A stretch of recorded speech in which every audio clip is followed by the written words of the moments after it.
Olá, sou Guilherme Simões e nesta lección vamos a hablar de la priorización de requisitos. El propósito de esta lección es explicar lo que es la priorización y sus dificultades, mostrar los criterios para priorizar requisitos y presentar 3 técnicas para la priorización.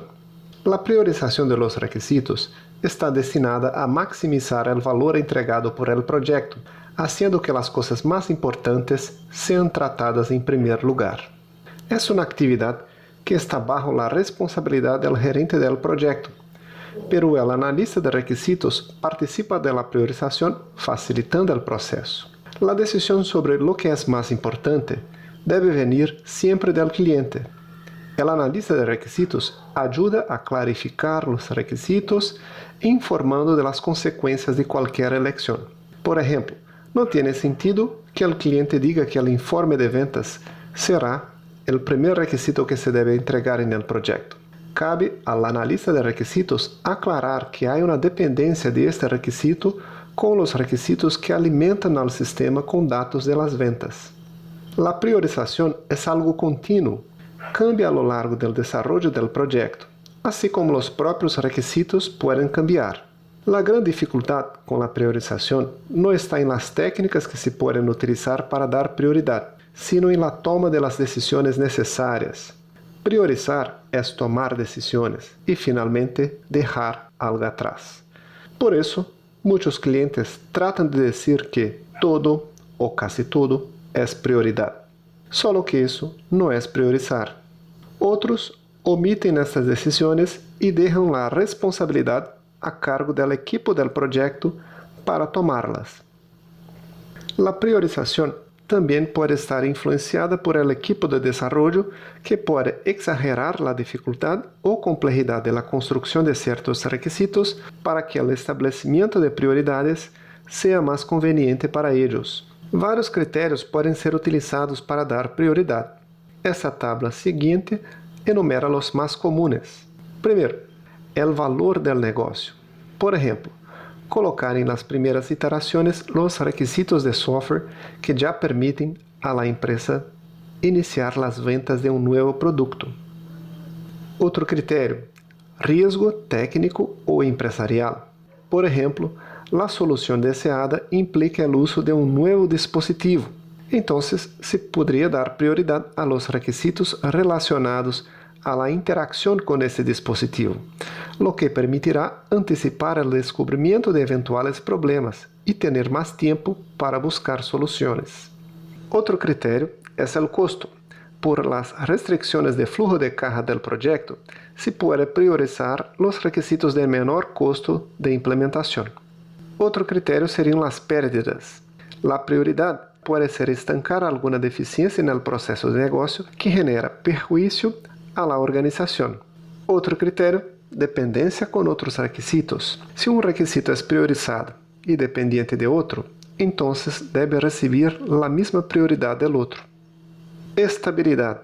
Cuando hay una gran cantidad de conflictos entre los interesados, una alternativa podría ser dar prioridad al desarrollo de lo que ha sido consensado, mientras se resuelven los conflictos de otros requisitos. Y sensibilidad temporal. Tiene que ver con la ventana de oportunidades de negocio. Por ejemplo, el sistema debe dar prioridad a la parte de la matrícula escolar, que debe estar en ejecución antes del próximo año escolar. Las otras partes del software pueden ser atendidas más adelante. Varias técnicas pueden ser utilizadas para la priorización. Vamos a comentar algunas de ellas a continuación. La primera es la técnica time boxing o budgeting.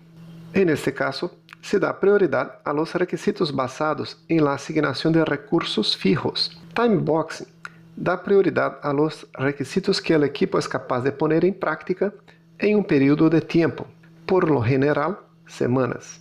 Mientras que la priorización vía budgeting se da dentro de un presupuesto periódico, en general mensual. Hay 3 estrategias básicas para llenar estas cajas con recursos fijos. La primera, todo dentro. Se comienza con los requisitos elegibles de la caja, con la duración o el coste asignado.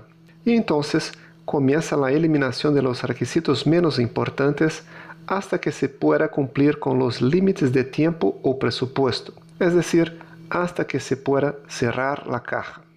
Otra estrategia es todo fuera. Se comienza con la caja vacía y se adiciona requisitos hasta que se alcancen los límites de tiempo o presupuesto.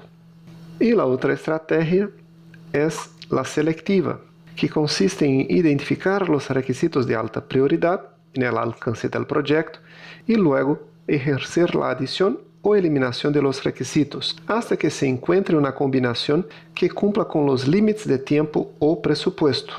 Un ejemplo muy común de priorización por timeboxing es utilizado en la metodología Scrum, ampliamente utilizada en proyectos de enfoques ágiles. En el ciclo de desarrollo iterativo incremental de Scrum, cada iteración, llamada sprint, tiene una duración fija en el proyecto, definida entre 2 a 4 semanas, mediante la selección de un subconjunto de los requisitos aún no implementados del proyecto, que sea posible implementar durante este tiempo fijo. Este ciclo se repite al final de cada iteración hasta que todo el alcance haya sido desarrollado. Otra técnica de priorización es la votación, que tiene un nombre autoexplicativo. Consiste en asignar una cantidad fija de recursos, dinero, votos u otros elementos, a cada participante de la sesión de votación y distribuir entre los requisitos propuestos. Se dará prioridad a aquellos requisitos que reciben la mayor cantidad de recursos. Al principio, parece un enfoque extraño de utilizar en la empresa para priorizar requisitos con las áreas de negocio. Y de hecho, no es común el uso de esta técnica cuando se habla de desarrollo de software para uso interno. Pero para las empresas que desarrollan software como un producto de mercado, distribuidos a una base significativa de clientes, es frecuente usar la votación para la priorización. Para estas empresas, es común recibir con el tiempo múltiples peticiones de los clientes para mejorar el producto. Y quien desarrolla software como producto, por lo general, planifica entregas periódicas de nuevas versiones en el mercado, por lo general. Así que cuando se planea una próxima versión del producto, es común que esta empresa se enfrente a varias buenas ideas sugeridas por los clientes, pero hay recursos limitados para desarrollar todas ellas para la versión. Entonces, se prepara una encuesta entre los clientes para averiguar qué nuevas características son más votadas, o sea, las características que tienen más valor para ellos. Otra técnica de priorización muy común es el análisis o método Moscou. El análisis Moscou divide los requisitos de un software en 4 categorías. Moscou es un acrónimo donde las letras en mayúsculas representan una palabra clave para la comprensión de la técnica. M de must en inglés, es decir, requisito esencial. S de should, requisito importante. C de could, requisito deseable. Y W de want, requisito no indispensable. Vamos a explicar un poco mejor lo que cada categoría quiere decir. Esta técnica es interesante porque cuando los requisitos son simplemente priorizados como de alta, media o baja importancia, tenemos un problema de entendimiento en relación con la definición de estos valores, cuya comprensión es subjetiva. Cuando se utiliza la técnica de Moscou, las prioridades se convierten más objetivas y específicas. La categoría must, que significa debe, representa um requisito obrigatório, essencial para um projeto. Esta categoria descreve a condição que é essencial para o sistema que está sendo desarrollado. Se este requisito não se cumpre, o projeto não se considerará como completado com êxito. Algumas das características que um requisito must pode envolver são: o sistema não pode ser entregado em la fecha prevista sem este requisito. Se este requisito não se aplica, não há um propósito de entregar ao sistema. O sistema se convierte em ilegal se este requisito não se aplica. O sistema se vuelve inseguro se este requisito não se aplica. Não se pode entregar ao caso de negócio sem este requisito. Es decir, se a pergunta ¿qué ocorre com o sistema se não se inclui este requisito? Tiene uma resposta. O projeto será cancelado. Não tem sentido implementar uma solução que não satisfaz este requisito. Podemos considerar o requisito em questão como obrigatório em la lista de prioridades. La outra categoria é Schuld, que significa deveria. Representa um requisito importante, pero no vital para o projeto. Esta categoria describe o requisito que é importante para o sistema que será desarrollado. Esse requisito é de alta prioridade, entre outros requisitos, pero solo se incluirá se for possível. Por lo tanto, este requisito é muito importante para o projeto, pero se não se inclui, o projeto seguirá sendo viável. Quando se pergunta, que ocorre com o sistema se não se inclui este requisito? Tem uma resposta. O projeto sigue sendo viável, pero sem este requisito poderíamos ter alguma pérdida impactante. Podemos considerar o requisito em questão como importante em la lista de prioridades. La outra categoria, could, que significa poderia, representa um requisito deseável, pero não necessário para o projeto. Esta categoria descreve um requisito deseável para o sistema em desenvolvimento. Este requisito solo se incluirá se o tempo e os recursos lo permitam. Este requisito não influirá diretamente no êxito do projeto, pero pode influir em la satisfação do cliente. Quando se compara com o requisito deveria, tem menos impacto quando é excluído de uma entrega. Quando se pergunta, que ocorre com o sistema se não se inclui esse requisito? Tem uma resposta. O sistema continuará funcionando perfeitamente sem este requisito. É deseável que se aplique, pero com uma menor importância.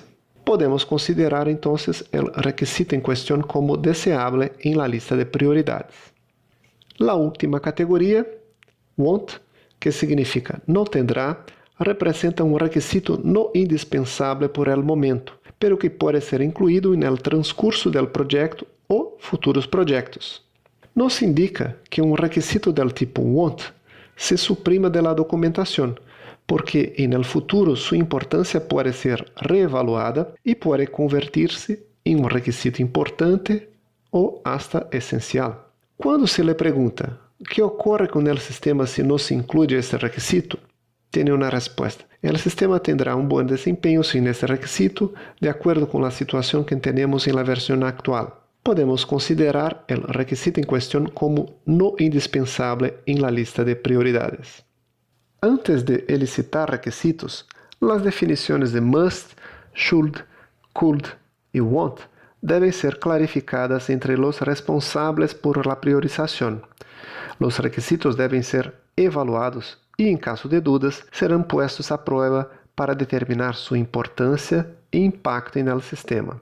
Al final de cada fase, todos os requisitos que não se cumpriram na versão atual serão priorizados de novo de acordo com as necessidades da seguinte versão. Por exemplo, um requisito could que não foi incluído na versão anterior pode na próxima ser um want, porque se mostrou um requisito que não contribui em las necessidades de negócio que estão sendo abordadas na versão atual. As regras da técnica Moscou foram criadas com o fim de garantizar a entrega de um subconjunto mínimo utilizável de requisitos. Uma regra de uso comum é que requisitos essenciais não poderão superar o 60% do esforço do projeto. Por lo tanto, se separamos também os requisitos categorizados como importantes e deseáveis, estes devem corresponder a um máximo de 20% do esforço total cada um. E, por lo tanto, os requisitos essenciais e importantes não podem representar mais del 80% do esforço do projeto. Vamos a revisar alguns pontos para finalizar a leção. A priorização das necessidades se assegurará de que o esforço se está aplicando a los requisitos mais críticos. E no momento em que os requisitos são priorizados, conseguimos evaluar sua importância, o risco e a dificuldade de sua aplicação. Por lo tanto, a prioridade se utiliza para mostrar quais são os requisitos que merecem mais atenção e quais devem ser implementados primeiro. Quando se encontram problemas ou conflitos na priorização de requisitos, a técnica Moscou pode ser utilizada. O analista de requisitos, juntamente com o cliente, exercita a técnica com o fim de entender o que realmente é importante para o projeto. Por lo tanto, os requisitos serão desarrollados de acordo a las expectativas do cliente. Agora, Quero invitar-lhe a realizar os exercícios de los temas discutidos aqui e também interactuar com nosso equipo de tutores no foro de discussão sobre esse tema, já seja para hacer perguntas ou obter mais informação. Estamos sempre a sua disposição para ajudar-lhe. Graças e bom estudo!